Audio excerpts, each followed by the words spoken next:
Open your cerebral cortex and shift your lobes into upper beta phase, because you are going to have Bitcoin knowledge transmitted directly into your vestibulocochlear. Your host of Bitcoin Knowledge is Trace Mayer, an early Bitcoin advocate since it cost $0.25, but this is not intended to be investment advice. A doctor of jurisprudence, but this is definitely not legal advice. And an investor in core cryptocurrency infrastructure, including Armory, BitPay, Kraken, and Mitagio, but this is not a recommendation of those services. Here, you get fed via direct mind download with pure and free Bitcoin knowledge. Welcome back to the Bitcoin Knowledge Podcast. We have an excellent interview about security here. Steve Sprauge, he's the CEO of Rivetz. Welcome to the podcast, Stephen. Oh, thank you for having me. Could you give us a little bit of your background on how you help get these NIST security standards set up, moving the dialogue along, and how that's all going to play in with what you're currently doing at Rivetz for extending this Bitcoin security? Sure. So I've spent the last 10 years of my career in the trusted computing space, which is an industry standard technology for hardware security in all the enterprise class devices. So all of your PCs, phones, etc., are supporting an industry standard for hardware security. And we spent a lot of time at my previous company working with the U.S. Defense Department, overseas governments to adopt standards around how to leverage these technologies that are on over 1 billion devices. So things like the health of a device. Did it actually come, the supply chain, did it come from the manufacturer you think it came from? And so these have now been captured into a variety of standards like NIST 800-147, which is about BIOS integrity, NIST 800-155, which is how we check to see if a device is what it says it is before we connect it to a service or a network. And these are very useful tools as we go forward in the cryptocurrency space. This is particularly important on not just the consumer level, because you showed me earlier you've got this foundation built for a mobile application that would be a Bitcoin wallet, but also when we're talking about these enterprise level applications, HSM, I mean, there's just a lot of potential places where these private keys could be compromised, like how they're stored in memory, whether the USB device is compromised or not. There could be potential issues with malicious firmware on USB devices. So your standards are directed towards the standards that you're following with the hardware you're creating at Sprague and some of the software. It's directed towards a lot of these vulnerabilities, That's if right. I understand correctly. One of the great opportunities of the cryptocurrencies is that it is a distributed peer-to-peer architecture. There's not a central service in charge. So one of the great challenges in a peer-to-peer architecture is, how do I know that the peer is trustworthy? If, for example, I give you a special Russian peer designed to steal every key you put in it, every commerce transaction, you wouldn't want to be using that as your normal everyday Bitcoin wallet because you'd lose all your stuff. You could think of that as your kid's laptop or an Android phone with malware running on it. So the challenge is these hardware security capabilities allow us to, from the manufacturer all the way up through the chain of development of the hardware and then the provisioning of the device and ultimately its delivery to the consumer, you sign each of the events along the way and you're able to construct those signatures inside the device. So what we're able to do is go through that measurement process and include that measurement process when a transaction is done. So when I go to spend my Bitcoin, not only do I collect the user's intent, their private key properly signs a transaction, but I can also sign that transaction even with a multi-sig event with the what's called attestation data that the integrity of the device is what we expect it to be. And so that way I know that this is a transaction that's coming from a known device connected to the network that's in a known good state. And so I can help the consumer because the consumer doesn't know how to take the temperature of its device. You know, it's not like your device gets Ebola and you can give it a temperature test and the consumer can check that. It doesn't work that way. What the device can do, however, is perform a self-test. And that signature can be compared with what you expect the value to be. And if it matches, based on the NIST standards. Absolutely. Right. Based on existing standards. The trusted computing standards are IEEE standards. They've been adopted world around. You have then the individual governments that have built guidance on the use of those standards. There's been participation by industry, by government, by the certification bodies that say how these things are supposed to work. And so we can have a reasonably good faith that when we get a measurement that matches, that it's actually something that matches. Or at least we understand where the vulnerabilities are. Again, it's a known environment. Nothing's perfect, but this is a great way to, for example, hold $1 million secret. And we know it's good at holding $1 million secret because it's been tested. Yeah, now when you say that you're putting this attestation data going into the Bitcoin transaction, are we talking about including that in the op return? Or, I mean, is that actually going into the Bitcoin transaction as a hash? Or is it going to be metadata that doesn't necessarily get recorded into the blockchain? I think the beauty of this is that there's such flexibility in how the cryptocurrency infrastructure is built that there are a variety of options. So today, we're writing that health data into a Namecoin blockchain as metadata associated with the device ID so that anybody in the world to be able to go look up that device ID, check to see what the integrity data measurements should be. And as long as I ask now for the device to report to me its integrity data, if it matches what it should be, then I have a device in a known configuration. It's like asking the blockchain to give you the signature for transaction 431, right? You come and you get it and you check it. And if it checks, then you know that that's still a good Bitcoin transaction because the signatures haven't changed.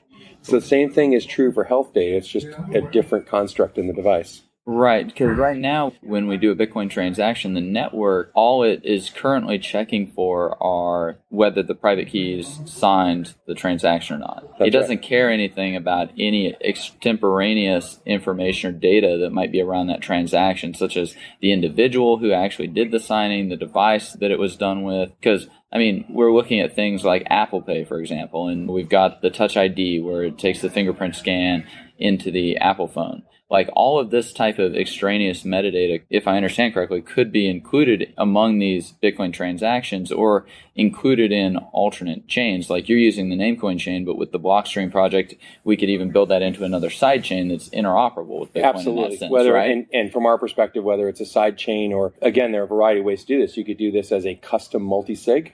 You could design a new script in multisig designed to do attestation data in a transaction. That'd be very cool. Yeah, we could make a Bitcoin. You could do Ethereum. You could do a sidechain project. You could do a variety of different mechanisms. Take a look at somebody like Factom. They could be the origination authority for all the origination documents to say, yes, we check the manufacturer keys, we check this. And so that whole check then gets rolled up in what is that attestation key. So this can go from very simple to extremely complex. The standards are pretty well described on how this would work. In industry, we haven't been doing this in a transaction where the enforcement of this takes place today is at the point of connection to the network. It's a technology called Trusted Network Connect. And so before I'm allowed to connect to the corporate resources, we check to see whether the device has proper BIOS, proper integrity, proper firmware. Did the software load correctly? Does your Windows operating system image match what it's expected to be? Is your anti-malware software in place or not? All those kinds of checks are possible on a standard corporate class PC. In this case, we're not trying to check the whole PC because we don't really care. We can check just the integrity of the hardware security area in a trusted execution environment where the Bitcoin transaction is being formed. So now I have a device where I'm forming a transaction in a known container, and I can test the cybersecurity controls of that known container. This known container, I mean, it's actually physically sandboxed in some of your implementations, right? Right. So on ARM, inside the ARM chip, there's a secure world side and a normal world side. And in essence, there's what's called a bare metal hypervisor, a really low-level control that either puts the chip in one mode or the other, and it's never in both. And so what happens today inside your phone is it interrupts your primary Android operating system for a fraction of a microsecond and processes code in the secure world side where everything written and read from memory is encrypted. All the processing is isolated. So even if you had complete control of Android, you cannot see what's taking place in secure world side of the phone. And so therefore, we're able to both store the Bitcoin keys securely, the private keys.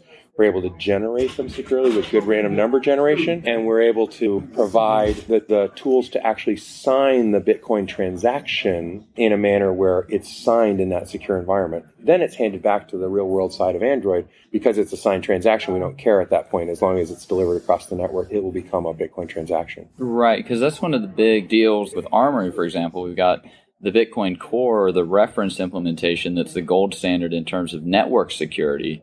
And then we've got Armory, which currently, with the innovation of cold storage and multi-sig cold storage, is the gold standard of wallet security.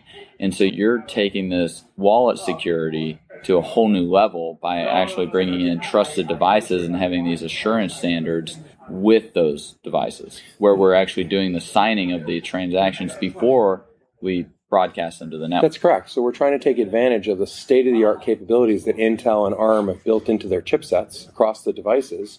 And as long as consumers are going to go buy Samsung phones or HTC phones or Intel platforms, these devices have certain security characteristics that are really designed to help protect this kind of modern cryptographic transaction. And so we're using those in the client equipment. It's consumer's choice to turn it on. It's consumer's choice what device they buy. And it provides an environment that isolates this processing from this very promiscuous environment called an operating system. It's like a cocktail party with guys with Google shirts and Android shirts, and then there's other guys with black hats on, and there's a guy with an NSA shirt, and everybody's running around the operating system watching what's going on.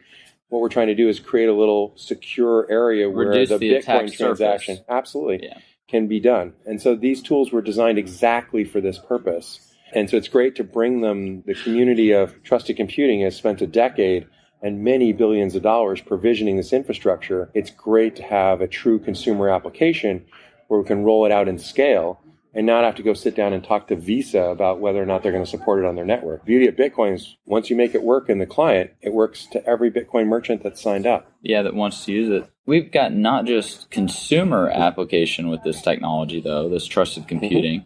We've also got enterprise level. For example, we could use this hardware and the multi-sig functionality and even fragmented backups, which uses Shamir secret sharing to split up the private keys for any particular signature you're going to be signing. We could use that to craft all types of security profiles, right? Like segregation of duties, like we could build pretty much anything that anybody could want. So we're a very firm believer at Rivetz that it's not about provisioning your phone. It's about provisioning your phone, your tablet, your PC, your other phone, your other tablet, your car. Your collection of devices becomes your Internet of Things identity. And so you're using that collection in things like the NMM signature process, etc. So if you want to do a more expensive transaction, I don't care that it's your phone and your PC or your PC and your tablet or your PC and your car, right? It's that you're showing you have presence of some predetermined policy that says, I have control of this collection of devices there before I can do something. We think there's enormous value that when you go out and buy a new tablet, you don't want to add each service one by one by one. Rivetz will bring you the possibility. You just add the tablet to your collection, and all the services are automatically then added to that tablet. And this could also have, when we're talking about like board of directors and segregations of duty, we're going to be able to know through these assurance standards exactly where any potential vulnerabilities or breaches could happen in those procedures, correct? And so in terms of quantifying the risk, like say you're looking at this from the insurance company perspective, because we have these standards already in place, we're able to quantify a lot of that risk. Absolutely. You know, it's like building a bank, right? In the case of Bitcoin, the bank is inside your device. And what we're asking is, what's the quality of the bank, right? Now, I can build a branch bank out of 4 pieces of plywood and a roof, and we can look at it from the outside and say, oh, that's not a very good bank. Or we can go to New York and look at Citibank's main office building and say, oh, gee, that's a pretty impressive bank. That doesn't necessarily guarantee one is easier or not easier to break into, right? But vaults at the end of the day are designed at different levels. The vault in your hotel room might be good to keep your wallet while you're on vacation, but I wouldn't put $1 billion in the vault in your hotel room. On the other hand, Fort Knox is great, but it's kind of annoying if what you want to do is buy a coffee. Yeah, I mean, I'm looking at this more from an enterprise point of view. Like, say that we down the road and we've got titles to houses and titles to shares of stock. A lot of these things are trading and we're holding them in our Armory wallets, or we've got side chains and colored coins on top of those. And we've got all of these digital assets. You brought up the buzz phrase, the Internet of Things. Right. We've got all these assets that we're owning or controlling, and not just on like a personal level, but it could even be on a large corporate level. I mean, we could be talking about oil refineries and all the equipment involved in there, or like access to particular areas of a building. If you're a pharmaceutical, like all of that stuff can be managed through this blockchain technology, and we can segregate all those duties and properly split and segregate the keys. And then because of the assurance standards that you've been talking about, we know exactly where any of the breach, if there is a breach, know pretty much exactly where it happened, right? Absolutely. You can add to that the idea that with identity, which fundamentally is represented in these devices, the other thing that when I have policy control inside a device, I can do things like take a really strong identity and in essence go fetch a tokenization of that identity and therefore create privacy. So, for example, you could have a corporation where all the employees vote for whether they like the CEO or not that week. Okay? But I don't want to know who voted where. A blind voting pool. Right. So you could have a blind voting pool is a great way to describe it, of all my employees voting for the CEO, which of course then the CEO would want to know, well, who the hell voted for me and who didn't, right? And what you did was you used your employee identity, the device you have, to go fetch a token. And you can only get one token in each device, and then that token is voted. And so there's some fantastic ways to use regulatory commentary in Bitcoin, know your customer, quality identity with full privacy. Right. Now, we can argue whether that's a good regulatory environment or not, but technologically it's now possible because I have this policy capability within the client device. Well, and that's one of the really big problems is, like, if you're a hacker and you want to steal a bunch of identities, you don't want to steal a 2 million person database. You want to steal Home Depot's 59 million person database. Like, there's a reverse economies of scale to this PCI compliance, this personal information that's out there. So, I mean, what you're talking about is we can reduce that cost that's currently being borne by consumers in terms of privacy, which manifests itself in identity theft. In a lot of cases, we're able to pretty much entirely eliminate the attack surface, if I'm understanding you correctly, through this tokenization process. That's right. And it's the only cybersecurity control that's ever been deployed and scaled that worked. So the example is in the early 1990s, we had analog cellular phones where anybody could steal the ID by just listening to the phone on the radio because the ID went in the clear through the air. Wonderful. They had 60 million fraud events in, I think, 94. In the transition from analog to digital, we put SIM modules in handsets, and fraud went to zero, and we think we can build wallets in handsets. But the security is only there for voice. The SIM module's only job is to protect AT&T, not anybody else. As we have this perception of phones being more secure, in reality, they're just enterprise-managed PCs that happen to have a really good secure voice channel. Right. And so the tamper-resistant identity enabled a global deployment of cellular, which has delivered this whole mobile revolution. And it's all based on doing a really simple thing, which is subscribers pay their bills. Yeah. That's all they really care about. They don't care who's talking on the phone. They only care that somebody's paying for your kid's phone.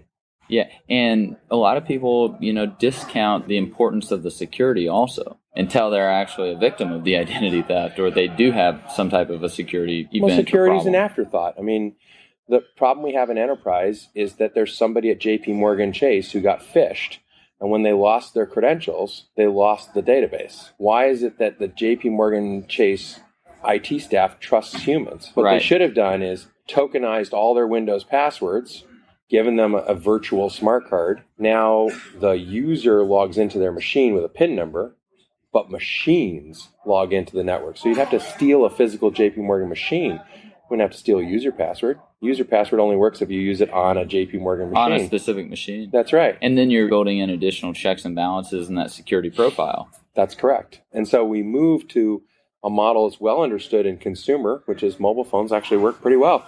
But in enterprise, we're not doing that. We're still using walkie-talkies where you type in a code that says, this is who I am today. It's just a generic walkie-talkie. Yeah, and so when you sort of put it in that analogy, it sounds like it's pretty stupid. But basically, enterprise computing doesn't believe in mobility. Right. And all of these are just major issues that blockchain technology is going to help. If it's applied correctly, we can greatly reduce that attack surface. We can protect against the attack vectors. We can greatly reduce costs in terms of fraud, in terms of identity theft, a lot of these things. And make it convenient. Blockchain is a fantastic way to store a history of events, the single ledger of all things. The problem is, who wrote the transaction into the ledger? So the ledger is only as good as the quality of the events it stores. If I steal your private key, I write a bad transaction in the ledger is going to do a brilliantly good job of storing that for all time. Yeah, it happened. Right? It happened. What Rivetz is all about is providing a set of tools so any wallet vendor, any distributed app vendor can improve the quality of the events that are written to the blockchain of their choice. Well, wonderful. It's great to know that we've got very entrenched people in this hardware computing security industry working on solutions to help secure the Internet of Things, which is, in my opinion, Bitcoin and blockchain technology is going to play a huge role in all of that. So we've had Steve Sprauge, CEO of Rivetz, on this episode. Thanks for being with us, Steve. Thank you for having me. sure to get a copy of the free Bitcoin Guide at freebitcoinguide.com. Got a question or suggestion? Record your voice at bitcoin.kn. Don't be shy. To help the show, share bitcoin.kn with friends, post about it on Reddit, and otherwise spam the interwebs. Your iTunes comments and 5-star reviews are very important to us. Please continue tuning in to the Bitcoin Knowledge Podcast, where we release interviews with the top people in the Bitcoin world. Now take some choline and let that Bitcoin knowledge consolidate.